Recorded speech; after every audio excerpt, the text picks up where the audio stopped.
make two types of lobster rolls, the traditional Maine Lobster Roll and then the Connecticut Lobster Roll. I'm going to start with the Maine Lobster Roll. We have taken our lobster meat, this is about 1 pound right here, so it's divided into two 1/2 pounds, each making about 2 lobster rolls apiece. I will take the 1/2 pound of lobster meat onto a cutting board, and I'm going to kind of chop it up into smaller, I don't want to say they're bite-sized pieces. So I always like to start with a very minimal amount of mayo, depending on person's taste. My family likes it light. So you're tossing this as if you'd toss like a chicken salad or a potato salad. You want to get the mayo completely covering the lobster meat. So this meat is now ready for a toasted bun, and that's the Maine Lobster Roll. All right, so now I'm going to prepare a Connecticut lobster roll. What I have in front of me is the other 1/2 pound of lobster meat that has been thawed. This pan has already been prepared with melted butter. We just put a thin layer on here. So what we're gonna do now is just transfer the lobster onto the pan, and this is going to go directly in the oven and just so it gets warm, because that's the main difference between a lobster roll from Maine and a lobster roll from Connecticut. Now that the lobster is on the pan, we're going to drizzle more butter over it, as we do. So now we're going to pop the lobster in the oven. It's already preheated at 350 degrees. It's going to stay in there for about 10 to 12 minutes or to an internal temperature of about 140 degrees. Yep.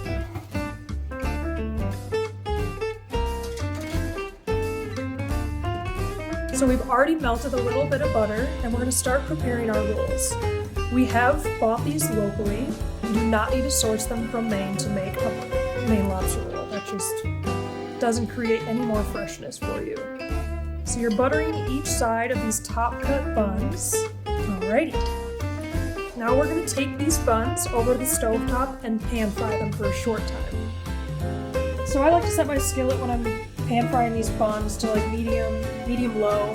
All you're doing is looking for a little bit of a golden brown color on each side of the bun.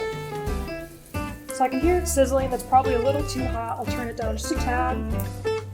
You don't want to char them.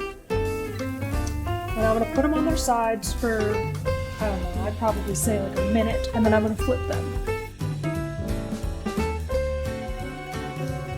I'm going to leave these again for about a minute. So now we've removed our buns from the stovetop. We are ready to assemble the lobster rolls. I'm going to start with the Maine Lobster Roll. Take the toasted bun, and about half this meat is going to be placed inside.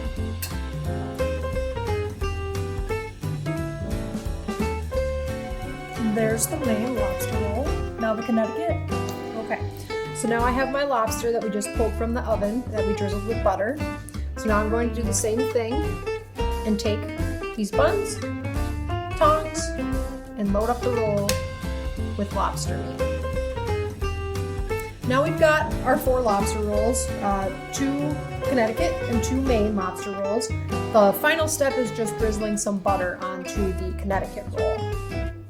And as we talked about before, you can doctor these up in a couple different ways, but typically just the butter on the Connecticut roll is tradition, but you could add salt and pepper, celery, or chives to the Maine lobster roll. Yep. One of the best parts of these lobster rolls is they cost about half of what a typical lobster roll costs and come in around $16 a piece. Cheers!